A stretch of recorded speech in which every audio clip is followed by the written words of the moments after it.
किसी गांव में एक दरिद्र ब्राह्मण बड़े प्रेम और श्रद्धा से अपने लड्डू गोपाल की सेवा करते थे। उनके पास धन नहीं था। घर में जो रूखा सूखा भात का भोजन बनता वही अपने ठाकुर जी को भोग लगाकर वे स्वयं ग्रहण कर लेते थे। एक दिन एक महात्मा जी उस गांव में आए और उस ब्राह्मण के घर पर ठहरे। महात्मा जी ने ब्राह्मण को ठाकुर जी को केवल भात का भोग लगाते देखकर कहा, भाई तुम ये ठीक नहीं करते हो। ब्राह्मण बोला, तो हम क्या करें? महात्मा बोले, भगवान के लिए तुम्हें अच्छी चीज़ बनानी चाहिए, तब भगवान को भोग लगाना चाहिए। तुम भगवान के सामने रूखा सूखा भात रख देते हो, न साथ में कोई साग है, न भाजी, न घी है और ना ही कुछ मीठा। ब्राह्मण बोला, हमारे पास तो ये सब है नहीं। महात्मा जी ने कहा, नहीं है तो पैसे कमाओ। ठाकुर जी को लाकर झोपड़ी में बिठा दिया और उन्हें खिलाने के लिए रूखा सूखा भात रख दिया। ये भी कोई सेवा है? ठाकुर जी की सेवा करनी है तो उनके योग्य सामान भी होना चाहिए। ब्राह्मण बोला, ठाकुर जी में हमारा प्रेम है, इसलिए झोपड़ी में विराजमान किया है। घर में जो भोजन बनता है उसी से पहले ठाकुर जी को भोग लगा देते हैं, वह महाप्रसाद बन जाता है। घर में अपने पीने के लिए जो जल है उसी से ठाकुर जी के पीने के लिए जारी भर देते हैं, वही पंचामृत बन जाता है। अपने शरीर को ढकने के लिए जो वस्त्र लाते हैं उसी से उनका पीताम्बर बना देते हैं। हमने सुना है कि केवल तुलसी दल, मोर मुकुट और गुंजा माला से भी ठाकुर जी प्रसन्न हो जाते हैं। इससे ज़्यादा हम कहाँ से लाएं?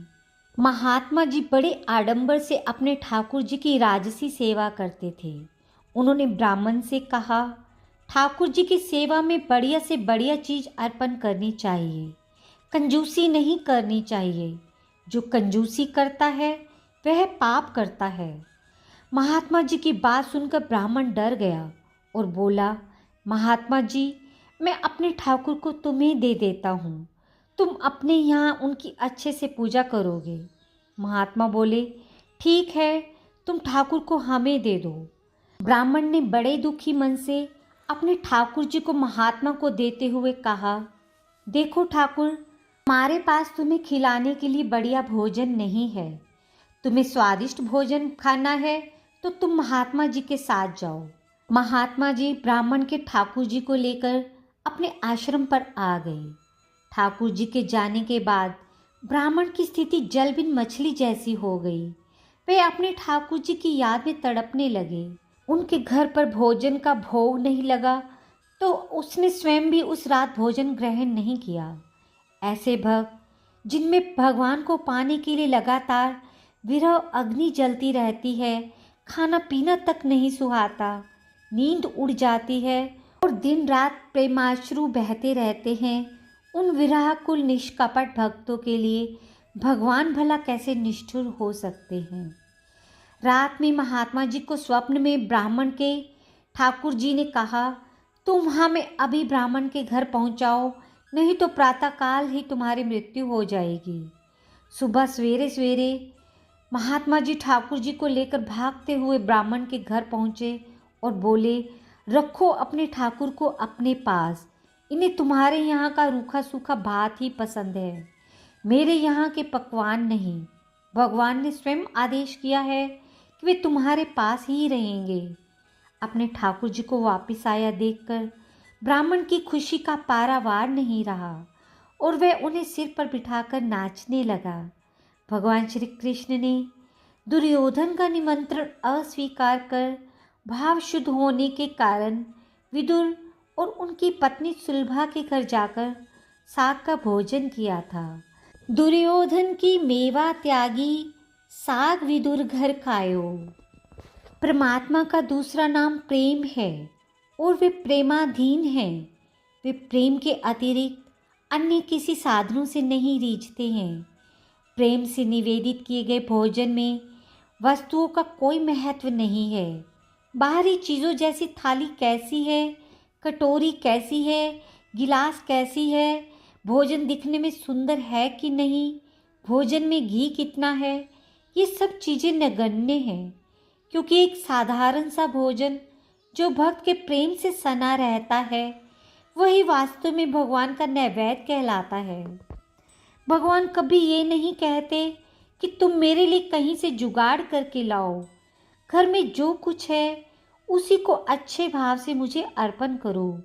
वे तो केवल भाव के भूखे हैं और साधक के मन के भाव ही देखते हैं।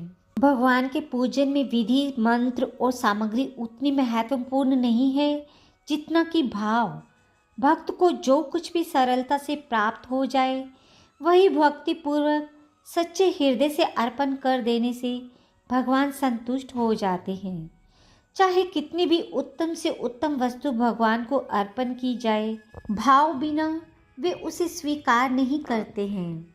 कर्माबाई अपने गोपाल को खिचड़ी का भोग लगाती थी। एक दिन कर्माबाई परमात्मा के आनंदमय धाम में चली गई। उस दिन भगवान श्री जगन्नाथ जी के श्री विग्रह के नयनों से अविरल अश्रु प्रवाह होने लगा। रात्रि में राजा के स्वप्न में प्रभु बोले, आज माँ इस लोक से विदा हो गई, अब मुझे कौन खिचड़ी खिलाएगा। उनके गोलोक जाने के बाद अब परमात्मा रो रो कर उससे खिचड़ी मांगते हैं।